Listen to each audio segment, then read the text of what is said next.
In the name of the Father, and of the Son, and of the Holy Spirit. Amen.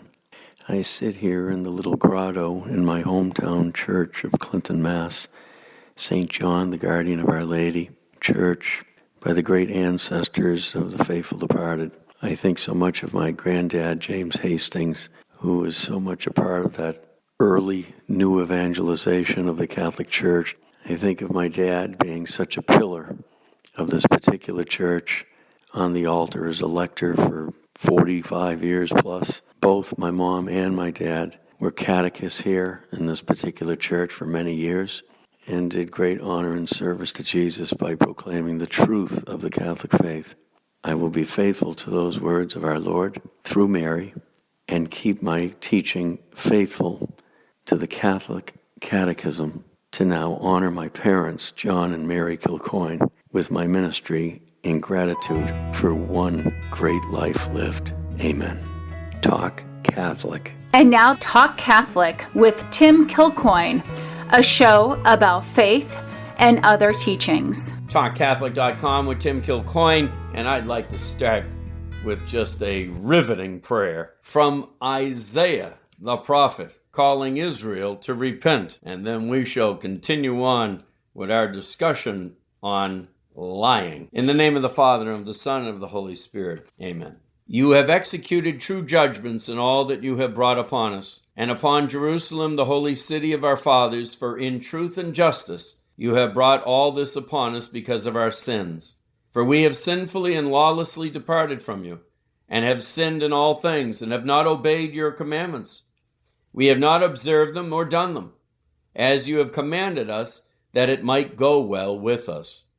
So all that you have brought upon us and all that you have done to us, you have done in true judgment. You have given us into the hands of lawless enemies, most hateful rebels, and to an unjust king, the most wicked in all the world. And now we cannot open our mouths. Shame and disgrace have befallen your servants and worshippers. For your name's sake, do not give us up utterly, and do not break your covenant, and do not withdraw your mercy from us. For the sake of Abraham, your beloved, and for the sake of Isaac your servant, and Israel your Holy One, to whom you did promise to make their descendants as many as the stars of heaven and as the sand on the shore of the sea. For we, O Lord, have become fewer than any nation, and are brought low this day in all the world because of our sins. And at this time there is no prince or prophet or leader, no burnt offering or sacrifice or oblation, or incense, no place to make an offering before you or to find mercy. Yet with a contrite heart and a humble spirit may we be accepted, as though it were with burnt offerings of rams and bulls, and with tens of thousands of fat lambs. Such may our sacrifice be in your sight this day, and may we wholly follow you, for there will be no shame for those who trust in you. And now with all our heart we follow you, we fear you, and seek your face. Daniel, chapter 3, verse 5 to 18. In Jesus' name, through Mary, amen. In the name of the Father, and of the Son, and of the Holy Spirit, amen. Ladies and gentlemen, I think you know where I'm going. It's a prayer that easily could be ours today in America as Catholics. True Catholics, not false Catholics. Not deep church Catholics. Yeah, there is a deep church, by the way. I'll be presenting that concept at much greater length in the days ahead. But suffice to say, we have been in the midst of wolves in sheep's clothing for a long time. And in a wonderful, we're talking about lying. Where does lying come from? Well, let's put it the other way. What is truth? God. In our last session with Professor Peter Kreeft, he made this wonderful analogy here in talking about the divine attributes. He said, love and truth are equally absolute, for both are divine attributes, infinite and eternal. Truth and love are what God is made of. These two are in God, and the more godly we are, the more they are one in us. The crucial importance of truth for morality is not generally understood today, People are rarely taught that morality is more than kindness and compassion, more than good intentions, even more than love. For love without truth is not true love. That is so true. And it really does begin with the scriptures. What is it that we believe about God? He is the way, the truth, and the life. Yes, God is love, but God is truth also. And this is what our preachers and teachers in our church have refused to address from the pulpit as lions. It was always traditionally said that a good priest should be a lion from the pulpit and a lamb in the confessional. And Father Jonathan Meyer, my former interviewee on vocations, said at Daily Mass today that I was watching, alluded to that by ending his sermon today in telling anyone who preaches the gospel to be bold, ferocious, and zealous.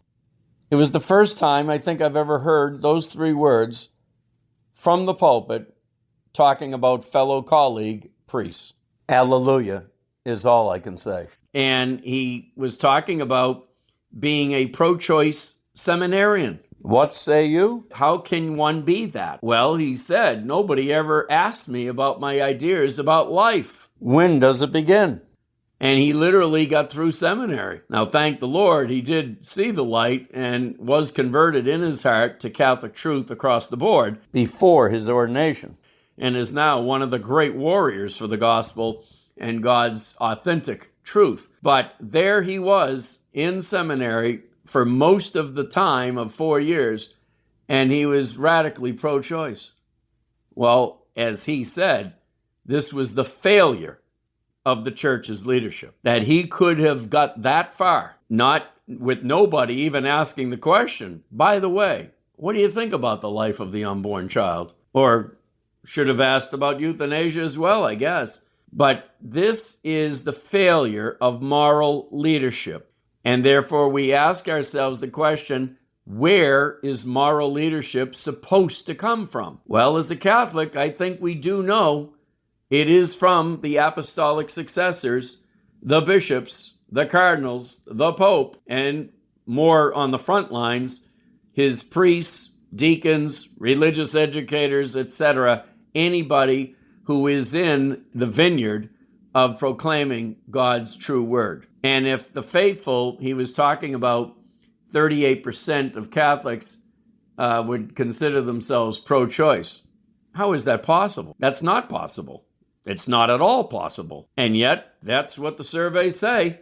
So there's just been, and he did say that of that 38%, some of them are just hardcore, angry, fallen away Catholics who probably shouldn't have taken the survey. But the majority of them were just simply lukewarm Catholics who really don't know because they haven't, taken out that catechism in a lifetime. So it is moral leadership that is responsible as to whether or not people care about the topic at hand here, lying. Do we care? Now, whatever is the final verdict, we still have not seen the evidence on the November 3rd into November 4th at 2:30 in the morning election. We haven't seen what exactly has taken place there. So until that sees the sunshine, we are forever in this doubt about our political leadership. But worse than that, we have a spiritual religious leadership that is more or less telling us to just let it go. Let's move on, because much of their agenda is about to be played out, unbelievably so, as Catholics and as Catholic leaders. They know that our pro-life movement could be just utterly shattered and taken away from us amongst 1,000 other civil liberties. So what are we to do? We have to focus on where is the moral leadership. And that includes moms and dads in the families, and whether they're communicating to their sons and daughters a right attitude about the truth versus falsehood. The truth matters. Those are my last words of a eulogy I gave for my mom. Truth matters. But I just wanted to share with you a wonderful book that I would highly recommend a man that has been at work in the vineyard for so long in a beautiful way, Ralph Martin, head of Renewal Ministries, who I'm hoping to interview pretty soon. He has been a lay Catholic, enthusiastic, faithful evangelist for a long, long time. And he wrote a book recently called A Church in Crisis, which is kind of a revision of an old book that put him on the map back in the early 80s, The Crisis of Truth. And it is a magnificent summary of how we got to where we are, where there's such confusion in the church herself, resulting in a blackout in the rest of society. And I wanted to go to the chapter, Is There a Solid Place to Stand? And he's talking about how the scripture itself has been omitted and edited and deleted and what he calls bracketed in too many places for too long, according to the teacher or preacher's desire. He says on page 49, for example, when the punchline of a parable speaks about wailing and gnashing of teeth in the outer darkness or eternal punishment, even when the reading is rather short, those parts often get bracketed, in other words, omitted. He says, there is an observable discomfort in the life of the church today when it comes to continuing to preach and teach truths of the faith that are in direct conflict with powerful pressures from the culture. He gives as an example, Matthew chapter 13, verse 37 to 43. Bet you haven't heard this one in a while. He who sows the good seed is the Son of Man. The field is the world. And the good seed means the sons of the kingdom. The weeds are the sons of the evil one. And the enemy who sowed them is the devil. The harvest is the close of the age, and the reapers are angels. Just as the weeds are gathered and burned with fire, so will it be at the close of the age. The Son of Man will send his angels, and they will gather out of his kingdom all causes of sin and all evildoers, and throw them into the furnace of fire. There men will weep and gnash their teeth. Then the righteous will shine like the sun in the kingdom of the Father. He who has ears, let him hear. Could somebody take this reading down to the next legislature at the State House as they completely undermine parenthood with the latest abortion laws, quote unquote? Really? He says, how can we understand these things when we hardly ever hear them and almost never hear an explanation of the importance of these very serious warnings of Jesus? The virus of universalism covering over the reality of final judgment is penetrating the church. On the advice of liturgical scholars, Pope Paul VI decided to omit 120 verses from the Psalms that are commonly called imprecatory psalms, which wish that punishment be inflicted on the enemies of God and his people. The grave danger here is that once you begin editing the Word of God on the basis of psychological difficulty, i.e., it might ruffle feathers and twist ears, you have fundamentally undermined the Word of God. What this is cloaking, unfortunately, is often the acceptance of another gospel, a supposedly more compassionate and modern one, that still uses the words of the gospel in selective ways. Many of our priests and people are conflicted, wanting to continue to be Catholics, but at the same time accepting a different gospel, one which is extremely uncomfortable with some of the most important and clearly understood words of Jesus and the apostles. In such cases, the way back to the true path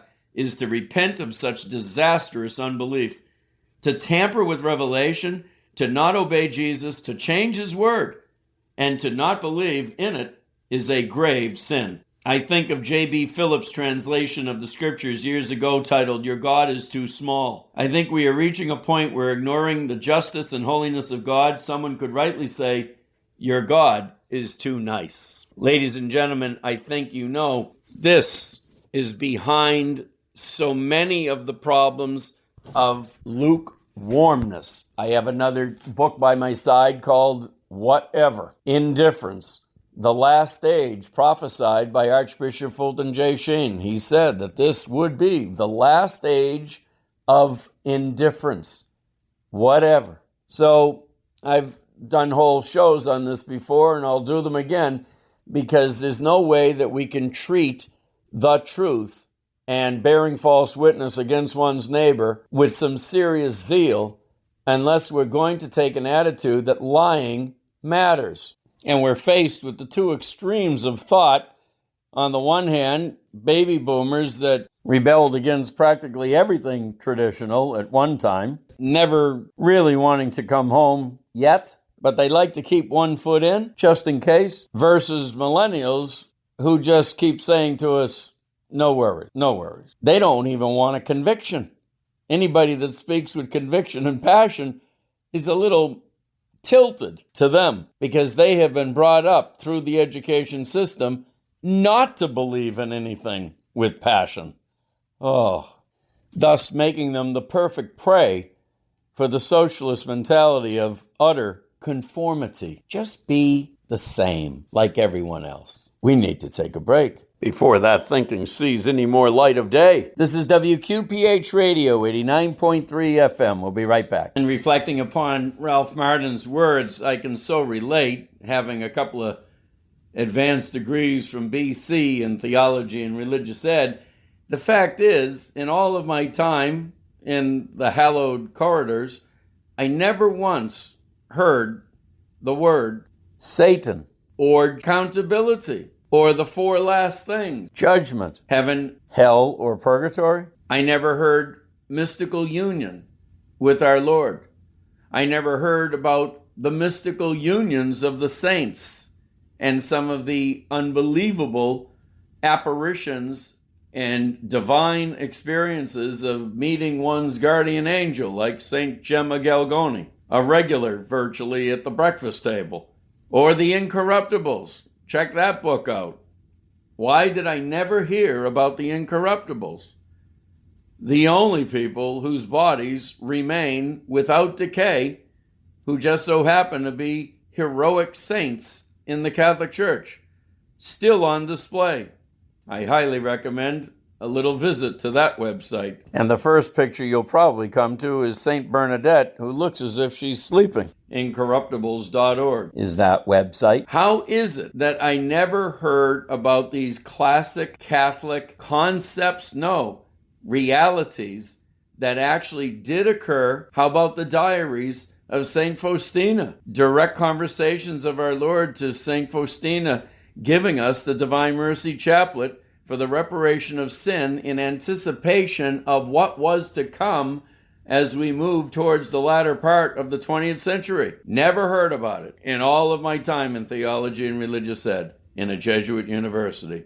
Amazing, amazing. Ralph could not have spoke more fully and boldly relative to this omitting of God's word that basically says if it doesn't tickle our ears, we've got to throw it out, because that could put us in a difficult position with our neighbor. Well, no, it could win our neighbor over to Christ and end up being the greatest act of mercy that you could ever do for your neighbor, to help them to help them to heaven. We have been off the track for a very long time, ladies and gentlemen. We refuse to do the difficult, and yet the eternal and the glorious. Care about the winning of souls to Christ, however it happens, however it must happen, whether it's going to be crucifixion or abundance. It's all in God's design for you as to what your calling is going to be. But when people shirk their basic responsibilities before the Lord relative to their own calling, then all of a sudden you get this dumbing down of morality to the point of utter mediocrity, where everybody indeed is the same. They're virtually without a soul. They're walking around numb with a mask. The perfect appropriate symbol, sadly. I think you get the picture. This is all prophesied, and we've got to counter it by becoming faithful and true witnesses to our Lord, a la the Christians in the first century gathering around St. Peter, warning them that the devil is everywhere prowling about seeking the ruin of souls. He hasn't changed his agenda. And only if we are willing to wake up and counter that evil with truth and goodness, kindness and boldness. It's all one. The divine attributes of our Lord, not just the gospel of nice, but the gospel of truth that can indeed bring about martyrdoms if necessary in order to give us our freedom. And that's exactly what took place on those beaches at Normandy and many other places throughout the wars of American history. And we better begin to remember exactly what was necessary for the preservation of our freedom. The major point being for our topic here, which is lying, well, one just cannot even take it seriously, really care much about it, if we're not going to listen to the Word of God. The Word of God is where it all begins. Truth. If you only read a little bit each day of God's Word, I think you would find that you would be ever so troubled when people just take a thorough laissez-faire attitude about lying in whatever form, in whatever degree. You'll be more sensitive to being truthful and honest all the time. And if we can't just spend a little time, 15 minutes a day, really munching on God's Word in the quiet stillness of our heart, just a little bit each day, then we're just going to go the way of the world, the culture of death, have desensitized ears, thoroughly spiritually blind, just going the way of the wind with the crowd, and we know where that leads. Bondage, either here or hereafter. So freedom in Christ starts with His Word, and that means we've got to take some time in reading His Word. And I will continue to come up with books that reflect His Word. The Church in Crisis by Ralph Martin. Be sure to grab it off the shelf. I'm going to go through that book in detail to highlight what the truth is all about in the church and in our world. But another great book I finish with is Finding Vigano, all about Archbishop Vigano in conversation with Robert Moynihan. And near the end of the book, I want to read from page 294, "What is your message?" The Archbishop responds, "I recommend to everybody to look at the faith you received since the beginning. Persevere in what you have been taught since your youth. And remember what the first mission that St. John Paul II told us. Don't be afraid. The light and the truth, they are the witness. So keep steadfast in all you have been told from the beginning and continue to believe. Let them say what they want, new doctrines, new paradigms. The only new we have received is the command we proclaim in the Ambrosian Rite at the end of the consecration of the body of Christ. Preach my death, announce my resurrection, wait with confidence for my second coming. Trust my return when I come back to you from heaven. This is the spirit in which we have to continue to believe, especially now while we wait with confidence His coming again from heaven. Of course, our faith has been threatened since the beginning. We can feel now the faith is being threatened by the world, and I would say that never has it been threatened so much as now. Now, practically, we are not able to receive confirmation of our faith by those who have the duty to do so, from bishops, from priests, and also from the supreme head of the church. So the expectation of the second coming of Jesus is becoming more and more close to us. The signs are deviation, the impression that the church is abandoned to herself, and many new doctrines, many new paradigms. And Robert Moynihan asked the question, what does it mean to you to love the church? Well, can you love the church without loving the truth? The truth is Jesus. Can you love the truth without loving Mary? I mean, she has given light to the truth. Excellent words to finish up on, as we highlight here the relationship that Mary has in bringing us to the truth. The co-redemptrix, we call her, that she participates in our redemption in a most direct way to bring us closer to the mind and heart of Christ, that we may discern where the truth is in all subject matters. A great mystery, folly to the world, but not to us. At WQPH Radio 89.3 FM. And don't forget us in your collection box at such a quiet and slow time of the year. Every little bit counts for the kingdom. Go to eternalliferadio.org for your donation. Have a great week, everyone. Let your light shine. That is what it's all about here at WQPH Radio 89.3 FM.